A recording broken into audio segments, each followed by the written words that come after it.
ایک مرتبہ کا ذکر ہے کہ کسی جنگل میں ایک شیر اور ایک لومڑی رہا کرتے تھے۔ جنگل کے تمام جانور ان سے بہت پریشان تھے کیونکہ وہ دونوں ہی چوریاں کیا کرتے تھے۔ ایک دن دونوں نے ایک گھر میں چوری کرنے کا فیصلہ کیا جو کہ ایک گدھے کا گھر تھا۔ وہ دونوں سیدھے باورچی خانے میں پہنچے۔ وہاں انہوں نے ایک کھانے سے بھرا ہوا پتیلا دیکھا۔ ان دونوں نے سوچا کہ موقع اچھا ہے، گھر پر بھی کوئی نہیں ہے۔ پہلے تو شیر نے اچھی طرح سے خوب سارا کھانا کھایا۔ جب وہ سیر ہو گیا تو لومڑی بولی کہ اب میں اسے ختم کر دوں گی۔ یہ کہتے ہوئے اس نے جیسے ہی کھانا کھانا شروع کیا تو باورچی خانے کا دروازہ ایک دم سے بند ہو گیا۔ اس نے شیر کو کہا، میری مدد کرو، مجھے یہاں سے نکالو۔ اندھیرے میں شیر کو کچھ سمجھ نہ آیا اور وہ وہاں سے نکل گیا۔ جب گدھا اپنے گھر پہنچا تو اس نے باورچی خانے میں لومڑی کو اس حالت میں پایا۔ وہ سمجھ گیا کہ لومڑی یہاں چوری کرنے آئی تھی۔ وہ لومڑی کو لے کر بھالو کے پاس گیا اور اس کو سب کچھ بتایا۔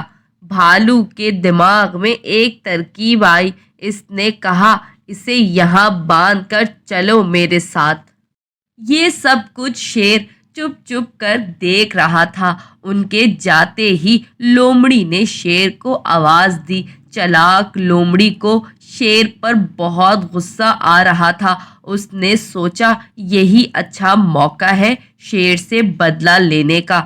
اس کے دماغ میں ایک ترکیب آئی۔ اس نے شیر سے کہا، بھالو اور گدھا مجھے سزا نہیں دیں گے اس لیے کہ میں نے انہیں بتا دیا ہے کہ یہاں میں چوری کرنے نہیں آئی تھی بلکہ یہاں ایک اور چور کو پکڑنے آئی تھی، لیکن وہ بھاگ گیا اور میں پکڑی گئی۔ گدھے اور بھالو نے میرے سچ بولنے پر یہ کہا کہ وہ مجھے انعام میں ایک ہرن دیں گے۔ یہ سن کر شیر کے منہ میں پانی آ گیا۔ اس نے سوچا کہ کیوں نہ ہرن وہ لے لے۔ اس نے لومڑی سے کہا، ہرن تو میری پسندیدہ خوراک ہے، کیا ایسا نہیں ہو سکتا کہ وہ ہرن تم مجھے دے دو؟ اس پر لومڑی نے شیر سے کہا، اگر تمہیں ہرن چاہیے تو پھر میری جگہ آ کر بیٹھ جاؤ، وہ دونوں ہرن لے کر آنے ہی والے ہوں گے۔ شیر لومڑی کی باتوں میں آ گیا۔ اس نے لومڑی کو رہا کر دیا اور بولا، تم یہاں سے بھاگ جاؤ، میں یہاں بیٹھ جاتا ہوں۔ شیر کو لالچ دے کر چالاک لومڑی وہاں سے اپنی جان بچا کر بھاگ نکلی۔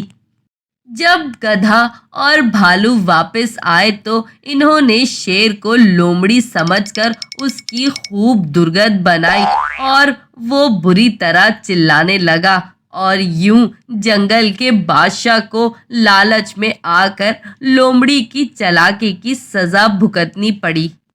تو پیارے بچوں، اس کہانی سے آپ نے کیا سیکھا کہ ہمیں کبھی چوری نہیں کرنی چاہیے اور نہ ہی لالچ میں آ کر دوسروں کی باتوں پر یقین کرنا چاہیے۔ امید ہے میری یہ کہانی آپ کو ضرور پسند آئی ہوگی۔ میرے channel Chintu S T V کو لائک کریں، شیئر کریں، سبسکرائب کریں اور ہاں، بیل آئیکن کو پریس کرنا نہ بھولیے گا۔ Okay, bye.